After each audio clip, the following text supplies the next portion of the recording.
សួស្តីបងប្អូនទាំងអស់គ្នាពេលព្រឹកដ៏អស្ចារ្យរីករាយជាមួយ7 Cafe បងប្អូនណាបងប្អូនតែងតែញ៉ាំកាហ្វេខាងក្រៅគឺមានសារធាតុជាតិស្ករខ្លាំងចាជួយប៉ះពាល់សុខភាពតែ7 Cafe ល្អបំផុតសម្រាប់សុខភាពបងប្អូនកុំតន់ជឿខ្ញុំសាកមើលសិនអ្នកលក់ញ៉ាំរាល់ថ្ងៃបានសុខភាពបានទាំងសម្រស់ចា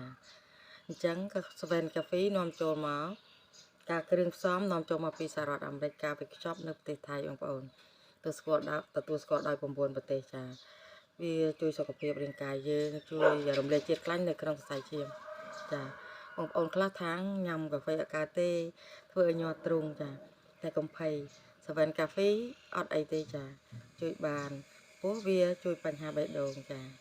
បងប្អូនអ្នកមានបញ្ហាបេះដូងលើសឈាមចាកុំភ័យញ៉ាំ7 Cafe ចាអ្នកលក់ឆុងរួចហើយចានេះណែចាថ្ងៃនេះអត់បានឆុង5ឆុងឡើងតិចហើយចាឆ្ងាញ់មែនតើបងប្អូន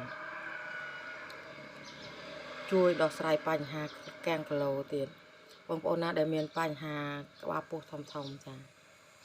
បងប្អូនជ្រើស7 Cafe ទៅញ៉ាំពិតជាល្អមែនតើបានទាំងសុខភាពបានទាំងធម៌ពលក្នុងរាងកាយចាញ៉ាំកាហ្វេរាល់ថ្ងៃត្រឹមមួយប្រែណាត្រឹមមួយកំប៉ុងយ៉ាងហោចណាក៏5-6 ពាន់ចាកាហ្វេហ្វេនតែបើជាមួយ7 Cafe នេះមកប្រអប់ត្រឹមមកកញ្ចប់តូចត្រឹម5-6 ពាន់នេះគ្នាតែជួយសុខភាពដោះស្រាយបញ្ហាសុខភាពយកទេបងប្អូនតោះមកញ៉ាំទាំងអស់គ្នា